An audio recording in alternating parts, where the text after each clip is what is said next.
Great to be with you. Here's my friend. He travels all over the place, this guy. He's seen a couple of them. How many have you seen now? 30. He's a serious fan. And where do you live? Okay, and you voted for Trump, that I can tell you. We did very well in Tennessee, I will tell you. He's from Tennessee, but he travels all over, and he's a great guy. He's actually a good man. Where are you from? Oh, I like the Philippines, too. I love the Philippines. So, folks, thank you very much for being here. This has been an amazing period of time. I don't know, do you have seats? You could sit down, right? Sit down. We'll be here for a long time. We'll be here for a long time. So we're going to speak for a couple of minutes, and oh, what a nice crowd. They turned away a lot of people. A lot of people. But now we're having a lot of friends come in. Do you notice how nice everything is? Nice and soft and beautiful. And do we love Wisconsin, right? Do we love it? We love it. Hello, folks back there. So I just want to thank you all. Look, we have something that's so special going on. It's a movement. And Wisconsin's very important. Ideally, who's going to vote on April 5th? Who's going to vote for Trump on April 5th? Good, good. No, we're having great enthusiasm. And I think we're going to have a lot of crossover votes. You're going to have Democrats coming across. You're going to have independents coming across. You're going to have people that never voted before coming across. And no poll, I think the polls don't take that. Do the polls? The polls aren't even taking that into advantage, all right? They're not really discussing that. We get tremendous crossover votes. And I think we're going to do great. And frankly, we love the Democrats if they cross over. Do we agree with that? Do we love them? And the independents. And the people that have never voted before. You know, it's amazing. When I do shake hands with people or I do whatever they call it, the rope lines they call it, where I sign. And we'll do a little one of those little suckers if you want something after. But, you know, when I do them, every 20th person says to me, Mr. Trump, I've never voted before. It's amazing. I've never voted before. And they'll be wearing like a Trump shirt like that. Stand up with that beautiful Trump shirt. Look at this handsome guy. He's shy. He got up and then down very quick. Oh, you pulled him down, right? There he is. Look at this guy. He's not shy. He's not shy. Whoa. He's not shy. I love this guy. Thank you, man. That's so cool. That's very cool. I haven't seen that shirt around. I'll tell you, I don't know if they got that one on television. I have a feeling they're not allowed to. But it's been amazing. And you know, we're winning a lot. We've won 21 or 22 states. It was just announced yesterday that Missouri, we just won Missouri because we got the vote. So that was good. You never know. You know, I won the state, and then they said they're doing a recount or whatever they call it. And when you hear that, he said, I also won Iowa. Well, that's a very interesting thing. There's a lot of truth to that. But with Missouri, we won. Now, we won Louisiana, and we won it by thousands of votes, and we don't get as many delegates as Cruz. And you tell me how that works. No, but think of it. You work there, you go, you make your speeches, you do everything. The people are fantastic in Louisiana. And we go out and do our thing. And then we find out we won, and we're happy. And then when we get the delegates, we don't get as many as Cruz. You tell me, this is a straight system, folks? It's not. You better be careful. It's terrible. No, it's terrible. It's terrible. What's going on is terrible. But the good news is we're leading by a lot. We're leading by hundreds of delegates, and we're leading by millions of votes. I think over 2 million votes more. And nobody has seen anything like this ever. The Republicans, which a lot of people thought was a little bit out of it, right? I mean, we have to be honest. And we are up almost 70% in turnout for the primaries and caucuses. And I must say, I like primaries better than caucuses. You walk in, you vote, and you leave, right? With the caucuses, you sit down, you have tea, you talk about it for 10 hours. After that, these caucuses, I'm not sure that it's a good system. I think that, and honestly, I think the right system is you want to walk in, not be influenced improperly, walk in, vote, and go home. And so I'm a fan of primary, not the caucuses. I've always felt that. But I want to thank you. We've had some really great numbers come up in Wisconsin, and a lot of people were saying, well, maybe Trump can't win Wisconsin. I think we have a very good chance, especially with all of the independents. Do you think I'm going to win? Stand up, you two. Stand up with that beautiful blonde hair. You think we're going to win? All right, good. That's so nice. So nice. So, thank you. Thank you. I could see that enthusiasm, that incredible enthusiasm. We have a lot of enthusiasm. We have incredible enthusiasm. We were in Green Bay today. Now, Tom Brady's a friend of mine, okay? And Tom Brady, well, but Tom is great. No, but we have to recognize greatness. Do we, let's face it. And Tom is a big fan of your quarterback. He said he's a great quarterback. That's good, right? Do you think you have a great quarterback? Absolutely. You have a great quarterback. How's your team going to be this year? Could be, right? Should be very good. You have a great team. And it's been so well run for so many years. It's a real tribute. When you hear Green Bay, it's a real tribute what they've done. But you should have a very good team. You should have a very good season. And I'll make you a deal. If I win, I'm coming up to a game. Okay? If I lose, I don't know. If I lose, maybe. If I lose, maybe not. I'll be a little bit. But if I win, I'm coming to a game. Okay? We have that deal. Who's going to give me a ticket? Just one ticket or two tickets?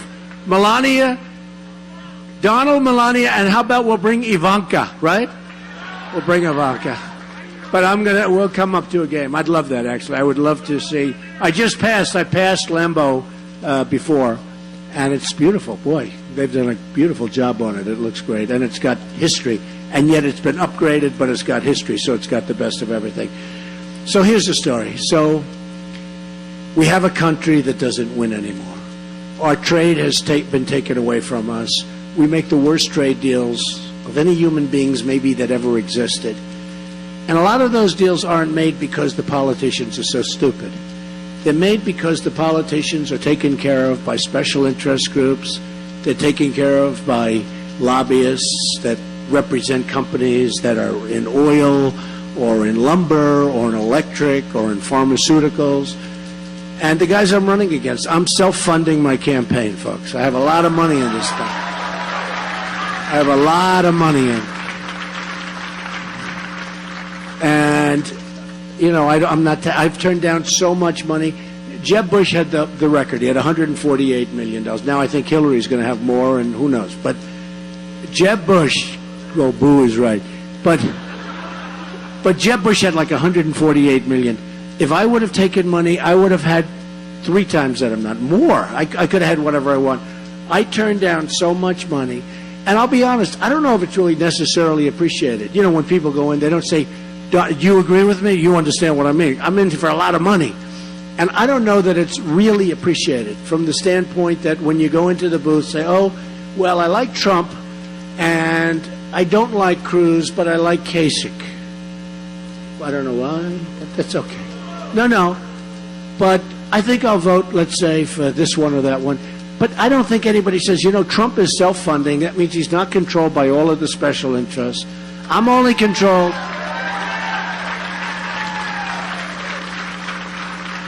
I'm controlled by one special interest. You know what the special interest is? You. It's the people. I mean, that's why I'm doing this. I just had a beautiful grandson, and number 8, Theodore James, like Theodore Roosevelt, Theodore James, and, I'm doing it for the whole thing. And look, our country is in trouble. We have no borders. Our health care is a disaster. Obamacare is going to be repealed and replaced. Our Second Amendment is totally under siege. You know that. I mean, it's under siege, what's going on with the Second Amendment, and so many other things. Look, we don't win anymore. Our country doesn't win anymore. And what I started when I first came down on June 16th, hard to believe, here we are, politician for all these months. I never thought I'd be a politician in a million years. And by the way, nobody respects women more than Donald Trump. That I can tell you. Nobody. And nobody will be better to women, and nobody will give greater security to our country for women, and in that case for everybody. Nobody but Donald Trump. Believe me, we're going to have our strong borders. We're going to have our wall. We're going to stop the drugs from pouring in and poisoning. We're going to stop the drugs from pouring in. I mean, it's pouring in and poisoning our youth and others. We're going to have a real country again. We're going to make America, look at all the red hats. We're going to make America great again. And it's going to, even the white hat I like very much, okay?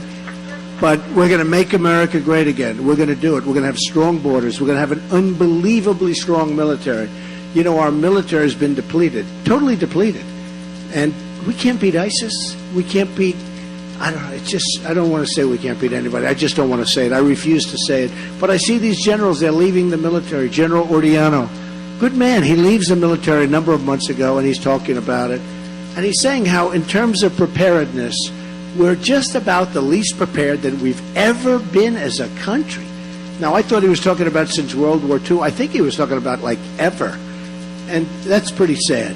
We're going to change that. And, you know, in many respects, it's the cheapest single thing we can do. We're going to have a strong military so that nobody can mess around with us. Nobody.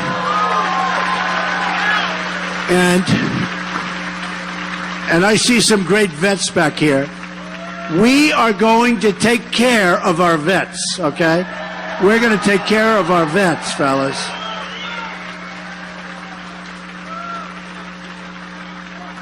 We don't take care of our vets. Our vets are our great people, and we don't take care of our vets, and we're going to. Our vets are treated worse in many cases than illegal immigrants. They come in here, they get more benefits than the vets, and those days are over. It's over. It's part of the build-up of the military. So I see all these good-looking guys back here. How many vets do we have? Raise your hand. Don't even stand up. That's good. That's beautiful. We have, how many vets do we have in the audience generally? Yeah, a lot of vets. And the vets are being, they're being humiliated by the way we take care of them. So that's going to, and you've seen my plan, I assume. You've seen my plan in terms of health care and what's going to happen with the vets. And it's going to be something that's, it's not even a question of the money. You look at Phoenix, Arizona, where, by the way, I have tremendous support, including from Sheriff Joe. Do we love Sheriff Joe?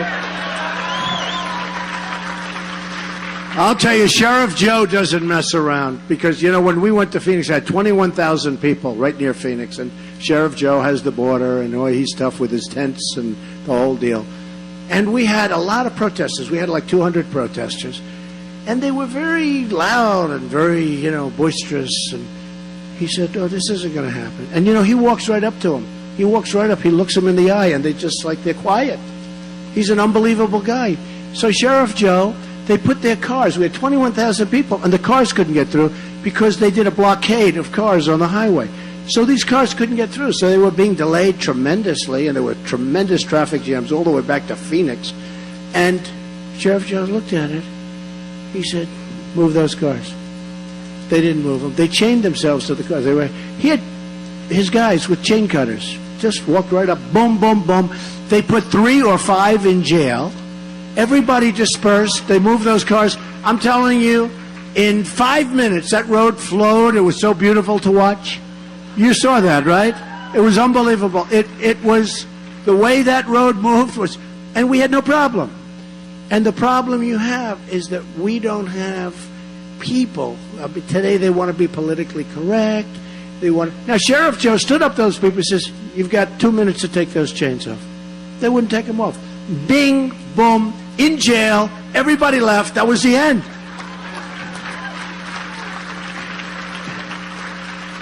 And he endorsed me. And when Sheriff Joe endorses you, that means you're the best on the borders. Do you agree with that, right? When Joe endorses you, you're the best on the borders. But it tells you what can happen with respect. It tells you what can happen. I tell you what, it shows it's so strong. When you respect it as somebody that's special, when you respect it, when you have that kind of a reputation, and it's a good reputation. It's not a bad, it's a great reputation. There's going to be law and order. Then you have other cases where you have people that don't act like that. And you have protesters or agitators, because they're actually agitators. And we've been here now, we've done a number of these, we haven't had a problem. I mean, it's been really great. And you know, we owe a great deal to the police, because the police of our country do a fantastic job. So, they really are. These are fantastic people, and they don't get enough credit, I'll tell you what. And they take a lot of abuse, and they shouldn't be taking abuse. And, you know, if there's one bad apple, they end up being on the news for weeks. And it doesn't, you know, they don't talk about the way they're supposed to be talking. So I just want to thank the police, and the police here have been phenomenal. You know, we turned away thousands of people outside Not a problem, other than they're not exactly thrilled. Okay, if anybody wants to give up their seat, you can sell it for a lot of money right now. But, so I just want to thank the police because they've done a fantastic job. So when I started on June 16th, it was amazing. Coming down the escalator with Melania, and I talked about trade, and I talked about borders. Then you had Paris, and it changed everything. And we went way up. We just had a great NBC poll, just came out yesterday, was 48% to like in the 20s. Somebody was in the 20s. And I mean, we're doing really great. But it began with trade, and it began because I get sick and when I look at these trade deals that are made, these grossly incompetent trade deals, where we lose so much money with every country virtually that we do business with. That's going to end, folks. They take our jobs, they take our money, and it's going to end. It's going to end as sure as you're sitting there or standing there. A lot of people standing, but that's going to end. It's going to end quickly. But it started with that, and it started with the border. It started with illegal immigration. You remember I made this statement about illegal immigration? It was like the furor. And then people found out I was right. You had the killing of Kate in San Francisco, the killing in California of Jamil, whose father's a friend of mine, who's an amazing guy. And this young son was going to be an amazing person, going to go to football scholarship, good student, good everything. And he was shot in the face 3 times by an illegal immigrant, somebody that shouldn't have been there. And it started with that. And then it really morphed in after Paris, more so than anything else, because you had the San Bernardino horror show. But after Paris, more than anything, where 130 people were killed. And you talk about the Second Amendment. You know, I always say very simply, Paris is the toughest gun laws in the world, they say. So let's assume it's one of the toughest. In other words, you can't have guns unless you're a bad guy. These guys walked into the various places. They killed 130 people. Many, many people are in the hospitals. They'll be in the hospitals for the rest of their lives. And they'll die. They'll die. You're going to have many more deaths there. It was a horrible event. And if there were guns in Paris shooting bullets in the opposite direction, number one, they may not have even gone in, okay, to be honest, right? They may not have even gone in. But if they did go in, you're not going to have 130 people dead. You're going to have some other people dead. And certainly it would have been obviously bad, but it would have been nothing like it is. So we have to protect our Second Amendment, folks. We have to protect it. So it started with the trade, and then it went into the border and illegal immigration, and then it became military, and then a lot of great polls started coming out. CNN said Trump is the best on the military. Trump is the best on leadership. Trump is the best on everything. I mean, I was the top of everything other than one thing, personality. They said he's not as nice a person. And I said, who cares? I mean, does it matter at this point? And let me tell you, I'm a better person than these people I'm running against, believe me. Believe me. Believe me. And I'm going to put people back to work, and I'm going to bring our jobs back, because we are a disaster, what's happening to our country. When you see Carrier leaving the country, when you see Pfizer, you know, the great pharmaceutical company, leaving our country for Ireland. You see what's going on, folks. We're not going to have any companies left anymore. We're not going to have any jobs left anymore. So we're going to straighten things out. April 5th is so important because we have, you just take a look at Time magazine, the covers for a lot of covers. I've been on so many covers of Time now. Oh, you have one? Oh, there it is. Hold that high. Hold that high. See that? That's one. That's one. It's amazing, this political thing. I think I've been on Time once or twice in my life, and now I've been on like 4 times in the last 3 or 4 months. I mean, it's pretty cool, but it's only cool if we win. Because I got a call from one of the great writers, and he said, how does it feel? And I said, what? How does what feel? He said, what you've done has never been done before, ever. First of all, I'm not a politician, which I'm so proud of. But he said, how does it, because I built a great company, and that's the thinking we need. I built a great company and some of the greatest assets in the world, low debt, tremendous cash flow, and it's the kind of thinking we need. That's the kind of thinking we need. We have $19 trillion in debt. We're sitting on a bubble, and every country in the world is ripping us off on trade and other things. For instance, it was asked to me the other day, just sitting there asking a question about NATO. And I gave an answer that, like, I don't think anybody's given. It's 68 years old, and you've got 28 countries, and most of them are freeloading over us, and they get a big benefit. Yeah, whatever. I mean, we won't mention individual countries. Some of them are fine countries. Some of them are very smart countries. I mean, why shouldn't they freeload if they can? In the meantime, we're paying taxes. We're the highest taxed nation in the world. By the way, my tax plan lowers taxes very substantially for middle-income people. They're getting killed. They're getting killed very, very substantially. And for companies doing business. Because, I mean, we're the highest taxed nation in the world. There's nobody higher than us.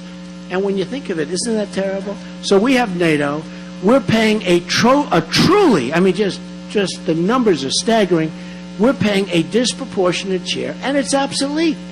Because NATO was designed at a time when they didn't have terrorism as we know it. And this doesn't take care of terrorism. And if it does take care of terrorism, we have the wrong countries. Because we'd have to add countries and take some countries off. So I said, no, NATO's fine, but I don't want to pay so much money. I save so much money for you folks. I am going to save so much money. The waste that when you hear we have a military budget that's 10 times higher than anybody else, it's really false. Because we take care of the military for other countries. Nobody even knows it. We take care of Japan. Does anybody know that we take care of the military for Japan? Most people don't know that. Does anybody know that? We take care of Japan, right? You know it, right? And you're not too happy about it, right? Okay, my vets know more than all of us. You're not thrilled, right? First of all, Japan with all the cars. And look, I love Japan. I love Germany. I love South Korea. I love all of them. But it's time they have to pay up, right? When you order a television, you order LG, Samsung, they all come out of South Korea, other than Sony, which comes out of Japan. But you order a television set. We don't make televisions anymore. We don't make them. Try finding. I just ordered like a tremendous order for a big hotel. In fact, it happens to be on Pennsylvania Avenue, right? The old post office. Because I said to myself, well, if I don't make the White House, I'm going to still live on Pennsylvania Avenue. So anyway, we're going to make the White House, okay, because that's more important. But I ordered, a tremendous amount of televisions, and the only ones bidding are the people from different places in Asia, mostly from South Korea. And here we are, it's a behemoth. They make the big ships, they make the big freighters and tankers, they make the televisions, the air conditioners, they're unbelievable. And we have 28,000 soldiers on the line between North and South Korea, and every time this guy, who may be a maniac, every time he raises his hand, we start defending. We start sending our ships, sending our planes, sending everybody, and we don't get reimbursed properly for that. I'm not saying we don't defend, and I'm not saying that I don't even mind taking care of Japan. Japan's a great country. I love Japan. I have many friends from Japan. Many friends from Germany. We take care of Germany. No, a lot of people don't even know that. We protect Germany.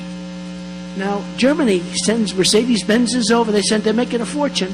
They're a power. They're an economic juggernaut. And we take care of them. And we have budget deficits. And we have losses like you've never seen. And we have 19 trillion going, by the way, to 21 trillion, because the last budget they did was one of the worst budgets I've ever seen. And it was done, the so-called omnibus, which allows illegal immigrants to come in, which allows, the budget takes care of the cost of the illegal immigrants coming in, takes care of the cost of the Syrians coming in. Now, that's not going to happen anymore. We don't know who they are. They're undocumented. We don't know, are they ISIS? Where are they from? You saw what happened in San Bernardino. Two people, young people, that worked with the people they killed. They killed 14 people, many in the hospital. They killed 14 people.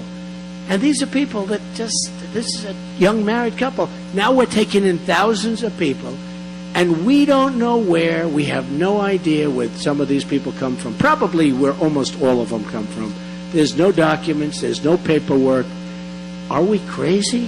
Are we crazy? And when I said temporary ban on Muslims, I thought that was the end of my campaign. I didn't care. I said, we have to do something. We have to do something. And my numbers went through the roof. I didn't know that.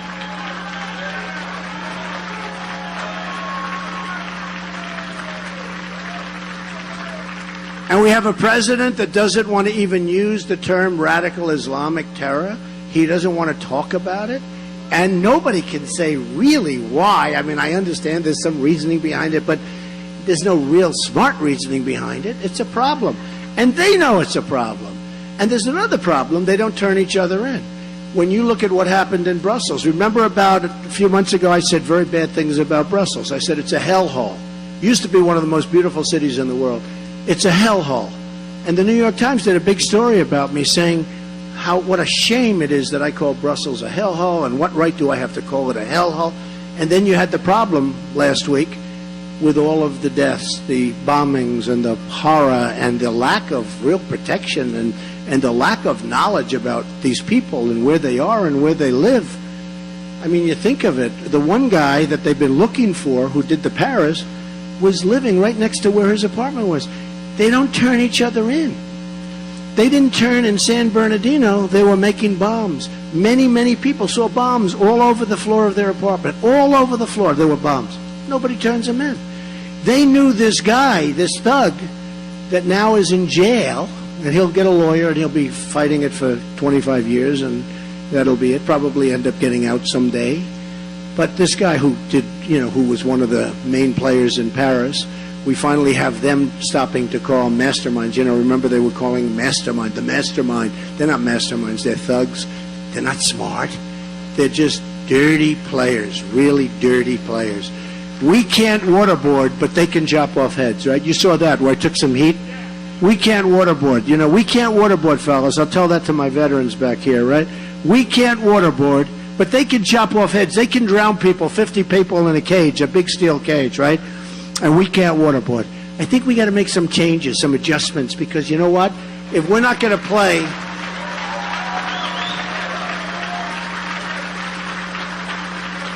See, the problem is, we have the Geneva Convention, we have all sorts of rules and regulations. Our soldiers are afraid to fight. They don't want to go to jail because they're killing the enemy. They were too tough. So we have all sorts of really restrictions and regulations. They have none. They have none. They don't have any regulations. The bigger the weapon they get, the faster they're going to use it. They have no regulations. So we're not playing on an even football field. It's like the Green Bay Packers, if they have to play on a field that's designed where they have to go uphill. It's not going to be so good. It's not going to be so good. Well, we have to go back, and we have to start thinking about military instead of having politicians making these decisions, because we're not going to win this way. We're just depleting our military, and it's not going to happen. If I win, folks, we got to get rid of it. I was against the war in Iraq, but I will say we got out the wrong way. We should have kept the oil. We should have kept some soldiers there for a semblance. The people that we had running Iraq were bad. They created ISIS because basically they were very inclusionary, inclusionary only to themselves. And essentially the people that couldn't get in, you created ISIS, which turned out to be worse than anything we've seen in an awfully long time. So we really have leadership that truly doesn't know what it's doing. Now, you saw where I said keep the oil. I've been saying that for 4 or 5 years. People that know me, 4 or 5 years. Keep the oil, keep the oil. When you get out, stay and keep the oil. We left. Who took over the oil? Iran is taking over the whole country, so Iran ultimately will have the oil. But you have ISIS and you have Iran. They have the oil. That's what's going to happen. And as sure as you're sitting there or standing there, I will tell you they're taking the oil, and Iran is taking the country of Iraq. Iran made one of the greatest deals I've ever seen made because our lawyers, our negotiators are incompetent. Grossly. Secretary Kerry didn't have a clue. He never once got up. They would force things down his throat, and he never once got up and walked. I kept waiting. I said, get up now and walk. Don't take it. And he'd go, I'll take it. We'll take it. He's representing from us. He's representing us. He'll say, I take it. He never once got up and walked. And even our prisoners, they should have been out years before they got out. We should have never started that negotiation until we should have doubled up the sanctions, said, release our prisoners, and then we start talking. And now it looks like we paid, it looks to the world that it's true. Like we paid $150 billion to get prisoners. You talk about a ransom. I'd say that's a pretty good ransom. So those things are not going to happen anymore, folks. We're going to be smart. We're not going to have Sergeant Bergdahl where he's a traitor. And we negotiate for Bergdahl, right? And they get 5 people and we get a traitor. I say a dirty, rotten traitor. I hate to say it, but we get a traitor. We knew he was a traitor when we made the deal because you had a colonel and a general go and interview everybody. So we knew, we were sure that he knew. So our people knew that he was a traitor. We make the deal anyway. So we gave them 5 of the greatest killers, the people they most coveted of any people. Those are the 5 that they wanted. And now they're back on the battlefield, or will, trying to kill everybody, by the way, excuse me, including us. And they're back in the battlefield. And what do we have? Bergdahl. And he's in court. And it always seems to get easier and easier for him because, you know, they're saying, well, I mean, I don't know if that's going to happen because maybe we'll shame the courts. But, you know, a little while ago, a number of months ago, they said, well, we don't think he's going to get any time. 5 people and probably 6 people were killed looking for Sergeant Bergdahl, okay? When he was missing, 5 people or 6 people, probably 6, were killed. Young, great, beautiful people. Our soldiers were killed going out trying to get him back. And he left. He didn't do so well when he left. He found out it wasn't so nice out there, right? He didn't like it so much. I don't think he'd go back again. I'd give him back and I'd fly him right over. Maybe put a very small parachute on, maybe no parachute at all. Fly bing right in the middle of that mess. I'd put him right smack in the middle of that mess.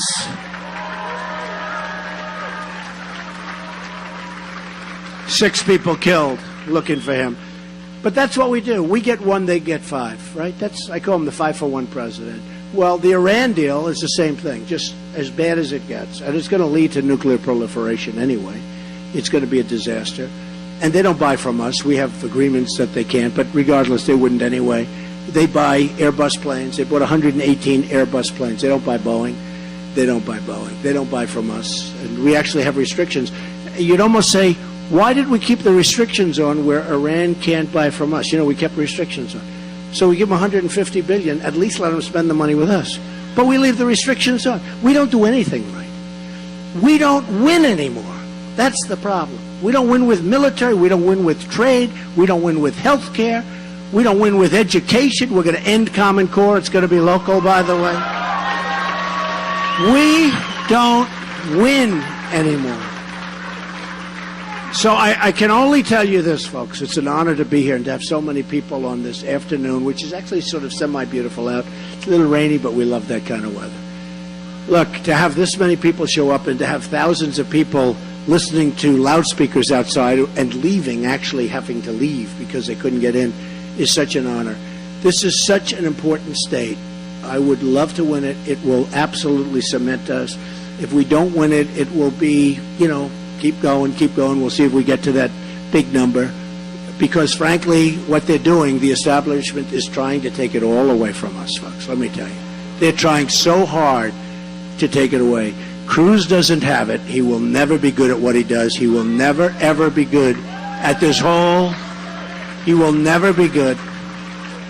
He does not have it. He doesn't have it. He's strident. He can't even get anybody in the Senate to endorse him. He has Lee.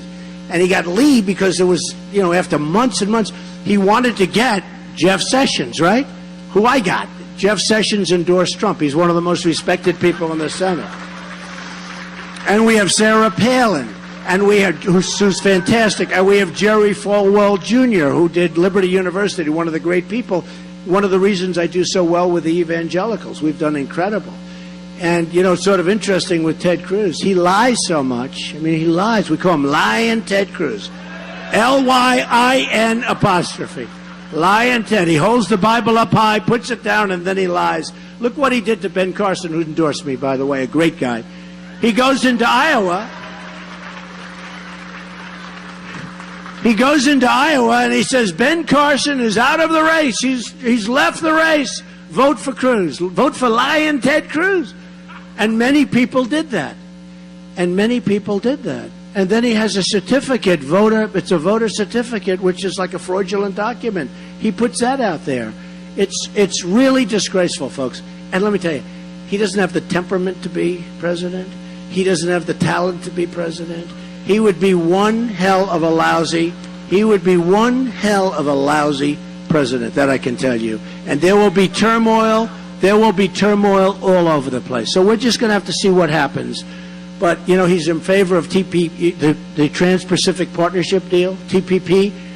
You think NAFTA was bad? TPP is worse. Your business is going to be drained out of Wisconsin and the whole country. It's one of the dumbest deals I've ever seen. It's 7,000 pages long, and I guarantee you every country involved has read every inch of that document. I'll bet you that our congressmen and our senators probably haven't even read it. It's sitting on their desks a mile high, and they haven't even read it. It's a disaster. And they don't talk about devaluation, monetary devaluation, or currency devaluation. They don't even talk about it. And that's the single greatest tool, how we get killed by China and the other countries. You look at what Japan has done to their yen. You have to take a look. China, what they're doing, they're like grand chessmakers. They are the best. Nobody's ever played the game better. We have rebuilt China. We've rebuilt it. And we can't continue to go on like this. So we're not going to go on like this. We're going to become a rich country again. A woman came up to me and she said, Mr. Trump, I love what you say. I love it. But don't use the word rich country. That doesn't sound good. I said, without rich, we can't be great. Right now, we're a debtor nation. Our airports are crumbling. Our roads are crumbling. You look at our transportation. We have trains that go 60 miles an hour. You go to China, you go to Japan, they have trains that go 250 miles an hour. We have obsolete airports. We have hospitals that need help. We spend money on everybody but ourselves. We're taking care of everybody. Look at the military. I could talk about that, but I could talk about many other things. And you look at, as an example, you look at what Mexico's doing to us at the border. And I have great relationships with the Mexicans and with the Hispanics. But the Mexican leadership is killing us at the border and with trade. Companies are moving to Mexico left and right. Carrier, Ford, they're just Nabisco. They're closing their big plant in Chicago. So many countries and so many companies are moving to different countries. But Mexico is like a small version of China. It's like the new China. And we have to do something about it. I know exactly what to do. These guys, these politicians, I see their legislation, they have no clue. And believe me, they're draining it out of Wisconsin. I was going to read you some statistics, and somebody said, oh, please don't do that. Please, I got to do it. I got to do it. Can I do it? Do you mind? So terrible. So terrible. Okay, so I just said, do me a favor, check this out, because I want to see how's Wisconsin. Because when Scott Walker ran, he was expected to win, right? He was in first place. I'm sorry to disappoint you folks if you liked him. But we did something that was pretty tough. And you know, obviously he wasn't. Somebody said, do you think he'll endorse you? I said, I doubt it. Because I was the one that got him out. I'm proud of it. By the summer of 2015, Wisconsin was facing a $2.2 billion two-year budget deficit. This is right out of the books, by the way. This is not me. This is just right out of the book. Total state debt right now is $45 billion. You didn't know that. A lot of money was borrowed so that we can keep taxes down so he could run for president. Now he's endorsing a guy who doesn't have a chance. 20,000 fewer people in labor force in Wisconsin than 7 years ago, even though the population growth was 100,000. So you have 100,000 more people, and you have 20,000 fewer people that are working. Would you say that's not a good stat? They have an unemployment rate of 20%. I don't know what that relates to, but I guess that relates to people that are really unemployed, and, you know, as opposed to the fictitious number that the federal government uses, where if you stop looking for a job, you're essentially statistically considered to be employed. 800,000 food stamp recipients. This is Wisconsin. The middle class, which is why I'm doing so well. The middle class has been, they've forgotten about the middle class, but we're not going to forget about the middle class, I'll tell you right now. The middle class was hit particularly hard due to the loss of manufacturing jobs. This is why. Now, the guy didn't endorse me. Who the hell wants his endorsement? You know, the bikers love Trump, right? Do we have any bikers in here? Right? The bikers. For whatever reason, they love Trump. And I like limousines better than bikes. Can you believe it? But they love me. I went to one place, I think it was in Hilton Head, and there were hundreds. There must have been 500, 600, or 700 bikers out there. Rough guys, big, tough guys. And these guys from Secret Service, who are fantastic people, by the way, they didn't like, oh, they're fantastic. By the way, did you see them take that one guy down? Was that good? Okay, we got to tell these guys. No games, no smiles, no games, just boom. But I will say this, the bikers have been so unbelievable because they want strength. And I said, I want to take a picture with those guys.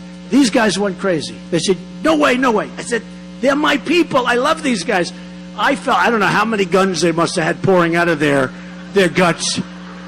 There must have been, they were not happy campers, the Secret Service. But I stood there and I took pictures with these hundreds of guys. And I'll tell you, it was like a love fest. They want to see strength. These are great guys, great people, and gals. They want to see strength. They want to see us be strong again. They don't want the weakness. And when I see Scott Walker with his little motorcycle and he puts his helmet on and he gets off and he makes a speech and then he doesn't understand why people don't vote for him, I understand, okay? But, he's always riding like, gets off a bike like he's a big tough guy, okay, or a little tough guy. So Wisconsin has lost 15,000 net jobs to Mexico since NAFTA. 15,000 just to Mexico. Now, NAFTA's a disaster. Kasich, when he was a congressman, approved and pushed very hard for NASA. Right? They wanted NAFTA. He wanted NAFTA very badly. NAFTA has been one of the worst things ever to hit this country. One of the worst things. You had to see New England. I left New England. I won New Hampshire very big and won a lot of states. I love those states that I win. The ones that I don't win, I don't love as much. I have to be honest with you, so we got to get going. But you have to see the damage that's been done where these companies have just left, mostly from Mexico. They just left New England. It's just unbelievable. It's horrible. 70,000 jobs have been lost from Wisconsin. 70,000 to China. I mean, think of it. What are we stupid people? Are we stupid? Well, the leaders are stupid. We're not stupid. We're not going to be stupid anymore. That's why on April 5th you have to go to vote, okay? So here's something that I wanted to read to you, okay? This has to do with illegal immigration. Because when I first brought it up, people said, oh, that's so terrible, what you did. We don't know what we're getting into. Think about the Syrians coming in. Think about it. Because, again, we don't know who they are. There's no paperwork. There's no documentation. So this is a poem. This was written by the great Al Wilson. You remember Al Wilson from years ago? Rock and roll singer. And I adapted it a little bit, but I will tell you, I just think it's great. Have people heard this? Have you all heard this? No? Has anybody heard it? Have you heard it? Oh, I love that when they say I have, because I've done it 3 or 4 times. You've heard it. Do you like it? So you got to listen carefully, okay? This is about a woman who sees a crippled snake, a snake that's in bad trouble, and takes it in to make it better. Think about ISIS. Think about the Syrians. Think about what you're getting. Think about illegal immigration. Just think about it. Okay, you ready? On her way to work one morning, down the path along the lake, a tender-hearted woman saw a poor, half-frozen snake. His pretty-colored skin had been all frosted with the dew. Oh, well, she cried, I'll take you in, and I'll take care of you. Take me in, O tender woman, take me in for heaven's sake. Take me in, O tender woman, sighed the broken snake. She wrapped him up all cozy in a curvature of silk, and then laid him by the fireside with honey and some milk. Nice woman. Now she hurried home from work that night. As soon as she arrived, she found that pretty snake she'd taken in and she'd revived. Take me in, O tender woman, take me in for heaven's sake. Take me in, O tender woman, sighed the broken snake. Now she clutched him to her bosom You're so beautiful, she cried. But if I hadn't brought you in by now, heavens, heavens, heaven's sake, you would have died. She stroked his pretty skin, and then she kissed him and held him tight. But instead of saying thank you, that snake gave her a vicious bite. Right? Are we getting it? Ready? Vicious bite. Take me in, O tender woman. Take me in, for heaven's sake. Take me in, O tender woman, sighed the now broken snake. I saved you, cried the woman, and you bit me. Heavens, why? You know your bite is poisonous, and now I'm going to die. Oh, shut up, silly woman, said the reptile with a grin. You knew damn well I was a snake before you took me in. Right? Right? Right?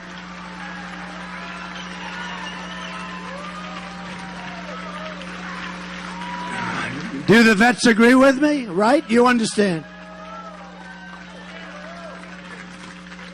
I mean, it's so obvious, folks. We're going to have problems like you've never had before. We're being infiltrated. That's what's happening. We are being infiltrated. And it's going to happen. Just like I was right about Brussels. Just like I was right about Take the Oil. Just like I was right about Osama bin Laden. I wrote about Osama bin Laden in a book, The America We Deserve, that I wrote in the year 2000. That's 2 years before the World Trade Center came down. And people said, no way, no way. You know why? Because I watched him. I saw him. I read about him. And I said, this guy's trouble. And I wrote about him in a book. In fact, Joe Scarborough, a good guy, a host on Morning Joe, recently said, there's no way Trump mentioned that. No, no. In fact, one of my enemies said, no, he actually did. He talked about Osama bin Laden in a book 2 years before the World Trade. No way, Joe said. And they passed the book over to him. He said, wow, I know what I'm doing. Believe me, I know what I'm doing. We are a country that's in serious, serious trouble. We have incompetent politicians running our country. We have stupid people making decisions. We're the laughing stock of the world. Our military is going to hell, and you guys know that. Our military is going to hell. Our health care is no good. It doesn't work. We're going to change that. It's going to be great, by the way. But our health care doesn't work. Nothing we have works anymore. So I just say, on April the 5th, I want you to go out. I want you to vote. Even, okay, I have to be honest. I hear politicians for years asking people to go vote. And they always say, even if you're not going to vote for me, it's the American way. You must go out and vote. It's for our country. Even if it's not fair. Well, let me tell you, if you're not going to vote for me, don't go out and vote. I don't care. Okay, don't. Do not. Don't go out. Don't go out and vote.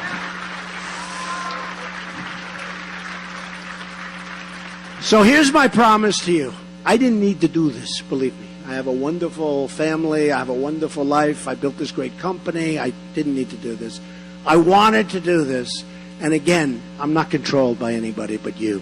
I wanted to do this because I owe it to the country. This country has been so good to me, beyond anything I could have. You would have told me 30 years ago that I'd be in a position, and not where I'm running for president, but in a position where I built this tremendous company, this tremendous wealth, and now I'm saying I want to give something back. But I didn't need to do this. I wanted to do it.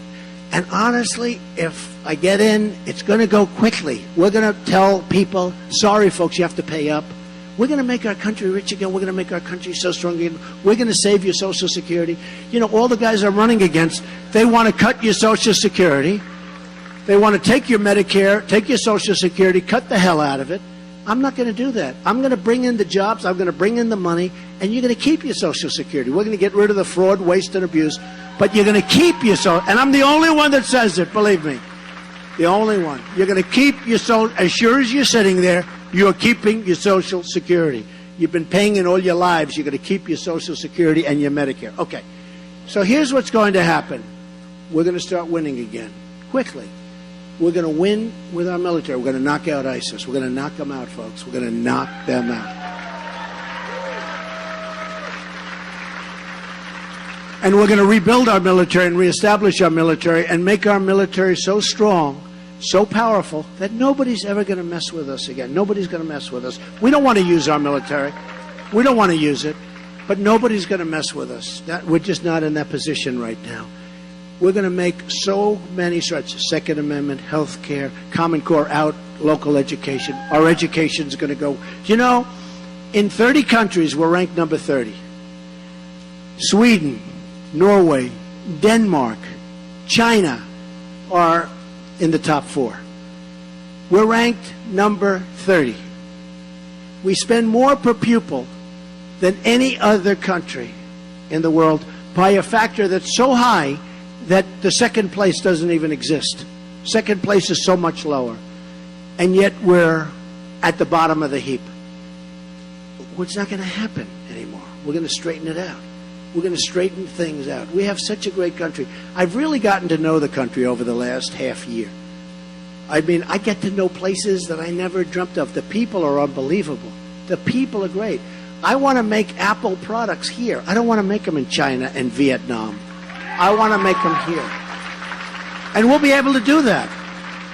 Once we get them to stop devaluing and doing all sorts of numbers, we're going to bring our jobs back. Okay, so folks, I ask you one thing. I don't want your money.